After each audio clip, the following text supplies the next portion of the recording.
Kaixo, ongietorri jakindunera. Gaurko bideoan, lehenengo mailako inekuazioen ebazpena praktikatzeko adibidetxoago egingo dugu. Egingo dugun lehenengo gauz izango da atal batera isa guztiak eraman eta bestera gaiazke guztiak. Orduan, zeintzuk dira ez ezagunak dituzten gaiak? Bi zao eta beste hau, bai? Eta bestetik ditugu plus 7 eta minus 3. Beraz, minus 2 hemen gerituko da, hau pasatuko da beste ataldera minus ikurrarekin, hemen dagoen minus 3 kopiatuko dugu, eta 7 hau plus zeinua duenez atal honetan bestera pasatuko da minus 3, bai? Horren egin behar duguna da kalkuloak, bai? Eragiketa hauek. Orduan, izendatzaile komuna behar du hemen, horretarako badakizue, bia izango dela izendatzaile komuna, bi zati bat bi bider minus bi, minus jau isa, bi zati bi bat, beraz isa, dagoen moduan egiten da, eta bigarren parte hau izango ditzateke minus 3, ken minus 7, minus 10, hemen gedituko ditzaiguke minus jau isa, ken isa, minus 5 isa, zati bi, eta kopiatzen dugu, bai? Orain, bia pasatuko dugu beste atalera biderkatzen, bai? Zatitzen dagoena biderkatzen pasatuko dugu, beraz, hau behirituko da minus 5 isa, txikiagoa edo berdin, minus 10 bider bi, bai? Parentesien artean jarriko dutedan argiago ikusteko, minus 10 bider bi, minus 20, beraz, hau kopiatzen dugu, uste dugu dagoen moduan, eta hemen minus 20, bai?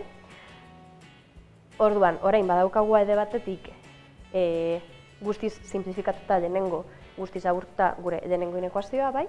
Minus 5 isa, txikiagoa edo berdin, minus 20, bai? Orduan, orain egin behar duguna da, isa bakandu. Baina gogoratu, zera izan behar genuen kontuan, isa bakantzeko orduan. Zenbaki negatiboak, bai? Zenbaki negatibo batekin biderkatzen edo zatitzen badugu, desberdintzaren zeinua aldatu egiten da, bai? Eta hemen, zer da egin behar duguna? Minus 5 hau, hemen biderkatzen dagoena, zatitzen pasatuko denez beste atalera, inekuazioaren zeinua edo ikurra aldatu egingo da, bai? Beraz, zelan gedituko da hau? Hemen jarrituko dut, bai? Isa, handiagoa edo berdin, minus 20, zati, minus 5, bai?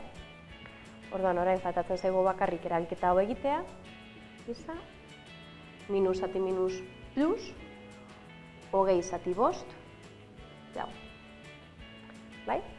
Hau izango ditzateke gure soluzioa. Eta zein da soluzio honen esan nahia edo zelan adierazte dezakegu bestera batean?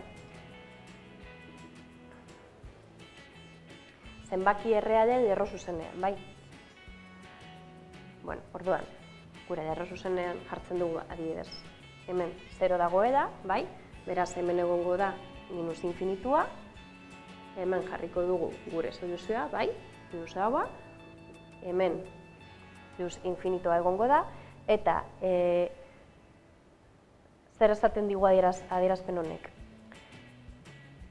Inekuazio honen soluzioa, edo isaren inekuazio hau egiaztatzen duten isaren balioak, plus lau baino handiagoak direla edo berdinak, bai? Beraz, plus lau baino handiagoak, plus lautik infinitora, plus laua barne. Beraz, gogoratu, borobitzo beltz hori. bai? Tarte moduan adierazi nahi badugu, plus laua, plus infinitoa, eta plus laua barne dagoenez, kortzetea, bai? Parentesi izan beharrean. Ba, hau izan da guztia. Gogoratu, YouTubeen eta web orrialdean jarraitu jakindun.